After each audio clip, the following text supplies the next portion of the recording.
আসসালামু আলাইকুম প্রিয় কৃষি ভাই বোনেরা, যারা চিনাসের বাচ্চা পালন করেন, চিনাস পালন করেন, আজকে পুরো ভিডিওতে দেখেন। পুরো ভিডিওতে দেখলে আপনারা শিখতে পারবেন অনেক কিছু। কী ওষুধ খাওয়ালে আপনারা সুস্থ থাকবে ও বাচ্চারা সবল থাকবে, ডিম থেকে তাড়াতাড়ি বাচ্চা ফুটে বের হয়ে আসবে, পুরো বিস্তারিত আজকের ভিডিও।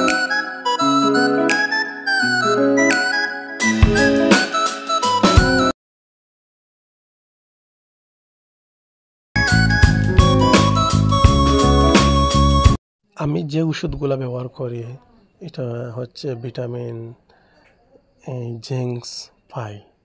আমি আমার আসলে জিঙ্কস ফাইলগুলো খাওয়াই সবসময়। এখন শীতের মৌসুম, আপনারা জিঙ্কস ফাইলগুলো খাওয়াবেন, আপনারা আঁশ তাড়াতাড়ি সুস্থ হবে, কোনো সমস্যা হবে না। ভিটামিনের অভাবে আঁশগুলো মারা যায়।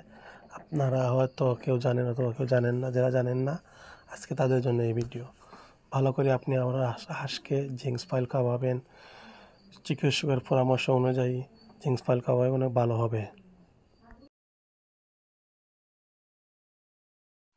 আমি ভিডিওতে স্কিপে দেখিয়ে দিব।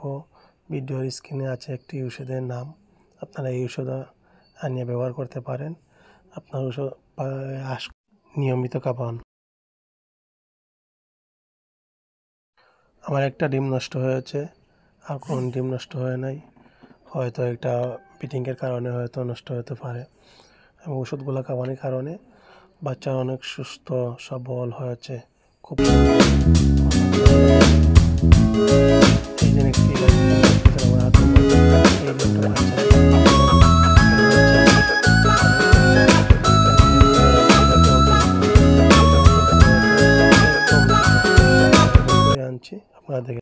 আপনি দেখলে শিখতে পারবেন। যদি আপনার বাচ্চাগুলো ভিতর থেকে না বাইর হয়, অনেক সময় বাইর হওয়ার না কারণে বাচ্চাগুলো ভিতরে মারা যায়।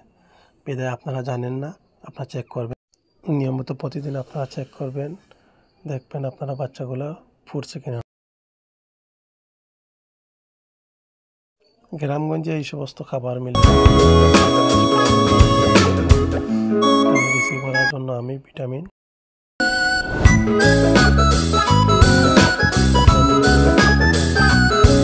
এইটুকু ব্যবহার করি। বাচ্চাগুলো 3 দিনের বাচ্চা, তখন কত সুস্থ সবল। এই ওষুধগুলো আপনারা খাওয়াবেন, ওষুধগুলো খাওয়াবেন, তাড়াতাড়ি সুস্থ হবে, শীতদিন এদেরকে রোগে আক্রমণ করে ভবিষ্যতে ওরা প্রতিরোধ সমস্যা হবে। আমরা আপনার বাচ্চাগুলো সুন্দরভাবে ওদেরকে পরিচর্যা করবেন, সুন্দরভাবে খাবার দিবেন, শুকনোর মধ্যে রাখবেন, কেরোর মধ্যে রাখবেন, মায়ের সাথে রাখবেন। এই জন্য ওটা হাঁস আছে, তবে সামনে